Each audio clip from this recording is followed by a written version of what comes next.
So along my driveway here, I've got these 4 barrels, and I usually plant annuals in these. You can see here's a mum. I have a friend that says that I let plants live much longer than they should. So I'm actually going to do her proud and pull out these scraggly plants, and I'm going to plant 2 of these container Patio Peach plants. And I had some of these before and they had a beautiful purple leaf, but I couldn't find any of those. So this is what I'm going to plant. I'm going to plant 2, even though I believe that they are self-pollinating. They do better if you plant a couple of them side by side.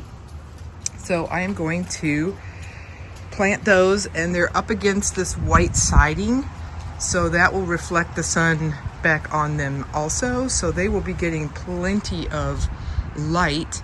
I am going to have to watch them carefully and make sure that they get enough water. One of the things about planting trees, or even dwarf trees like this, you want to plant them in a solid-sided container, not in a fabric container, because you want to keep the roots inside this container. If you use a fabric one, quite often they can actually pierce through the sides of the fabric, and that is not what you want to happen. So the whole air pruning business doesn't seem to work too well with trees.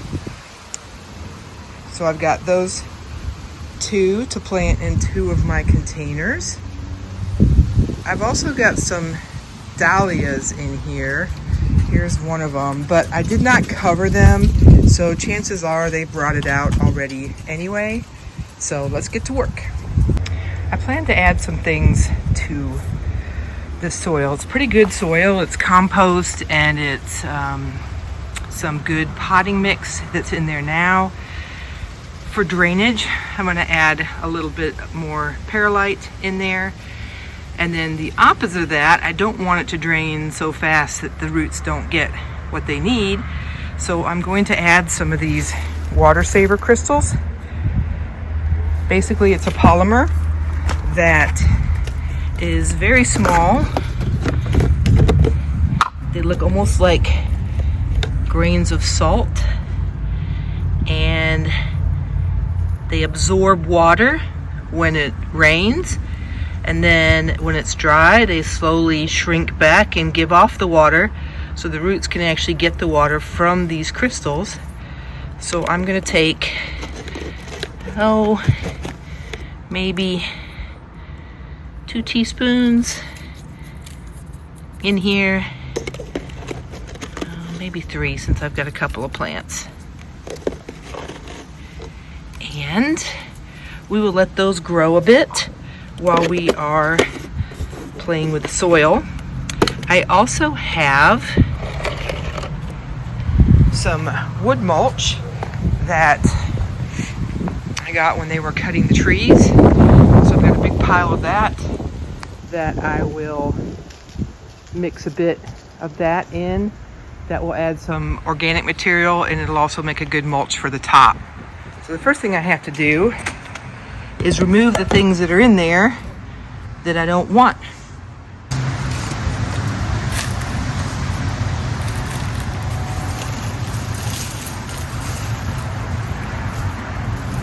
All right, this is an amaryllis bulb that has completely rotted.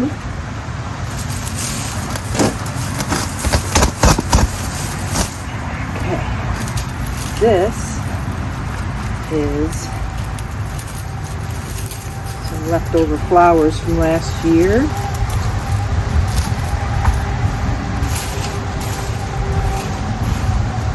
Another amaryllis bulb, it also rotted. So those aren't going to come up again.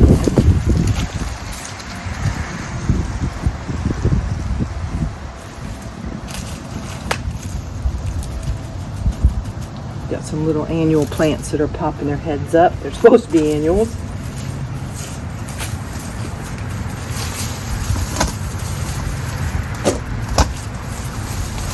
This guy's well rooted.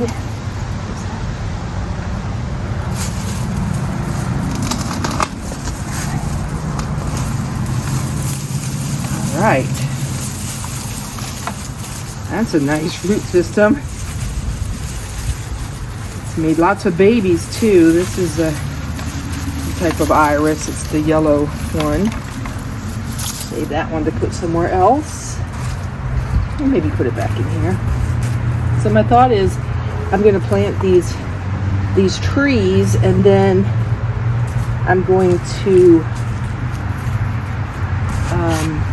I may around the base of them put some bulbs for some pollinators that would help when these guys bloom, will help cross pollinate between the two trees, so I won't have to do it by hand.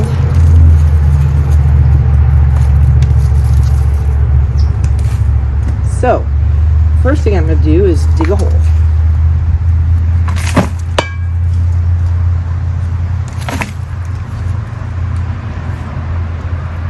And as I thought, I had plants of dahlias in here, but they seem to have rotted.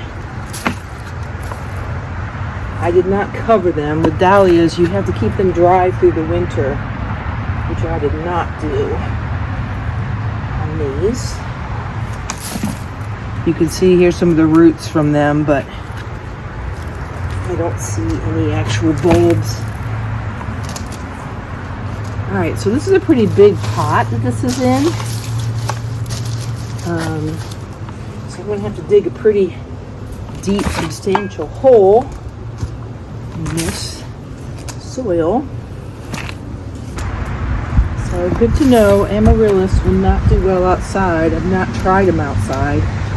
I do have a lot of them in my greenhouse.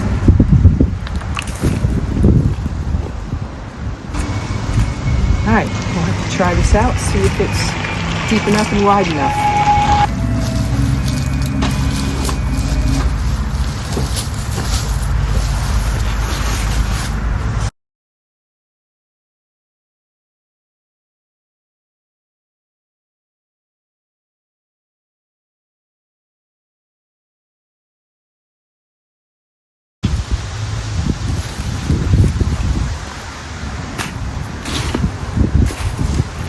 A little bit of this perlite and this soil that's going to go back in. I think I'll put a little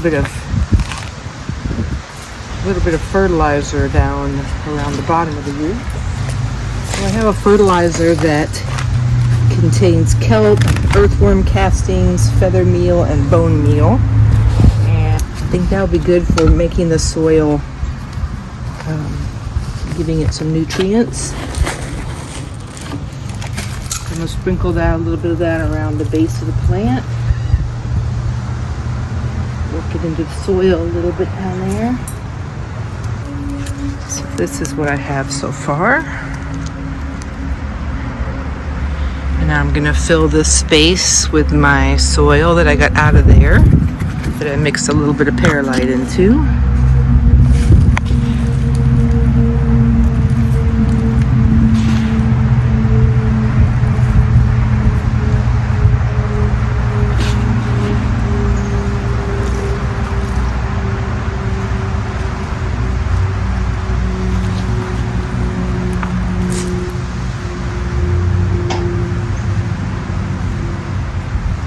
Trough about half full that was around it. I'm going to add a little bit more of my fertilizer. Get that into the soil a little bit.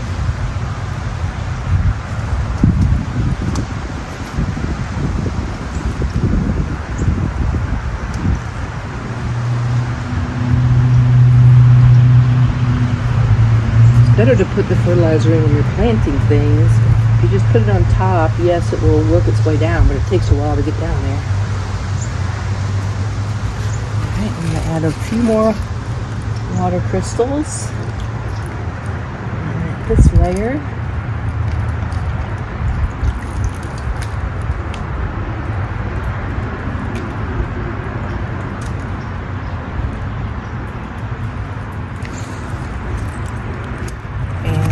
filling with dirt. And then I'm going to, after I put the soil in, I'm going to add a layer of wood mulch.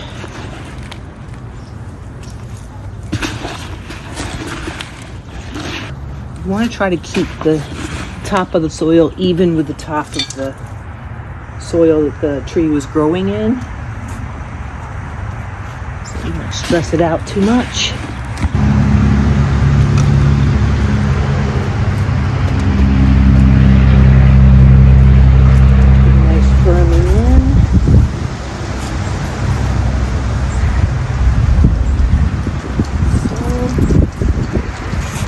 Go. I hope you are happy with that little peach tree. I'm just going to get some wood mulch to put around the base of that, and that one we are going to say is done.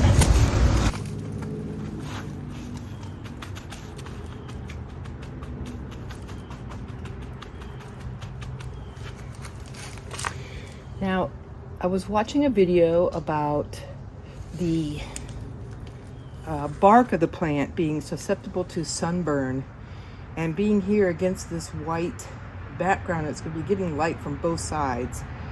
So I bought some of this ivy stuff to paint on the stem to keep it from getting sunburned. So we're going to do that, and I hope that will also help the plant. I got this ivy organic stuff, and it's supposed to keep rodents, insects, and the sun from burning the trunks of trees. So I think that I'm going to try this on my new peach trees. So when you open up the little can, inside of there's this little pouch and this little vial, and I believe I've dumped them both in with water and shake it up and then paint it on the stems. The directions are not super clear, so I'm hoping that's what I'm supposed to do. So there's the vial and the powder in there, and it says it makes 1 pint, so this container is 1 pint. So I am going to put some water in there and shake it up and see what we get. Comes in different colors. I got the brown. I figured that would be the most natural looking. I believe it comes in tan and maybe white and green. I don't know. I can't remember. I just remember thinking brown would be the most natural. I got a brand new brush so that I won't be contaminating it. Ooh, it's sort of like clumpy.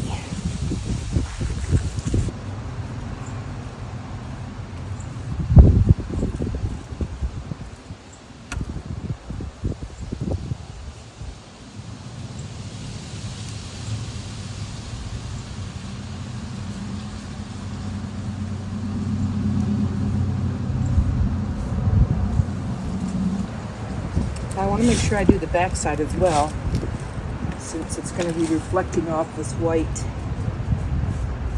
side.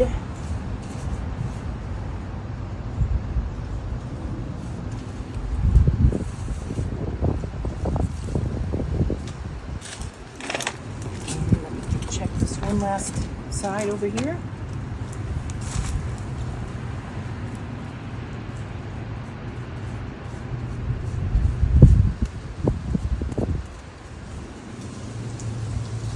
I am not going to do the branches until I see if there's like a gap in the foliage that allows a lot of sun to hit a specific spot, and then I'll use it there.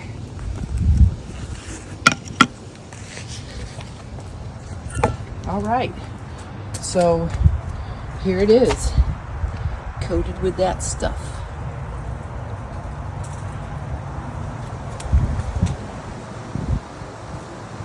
And we'll check back on him after spring fully comes. I have it painted on my 2 new peach plants, mostly as an insect deterrent. thanks for watching and checking out our garden projects today. And Miko says thank you too.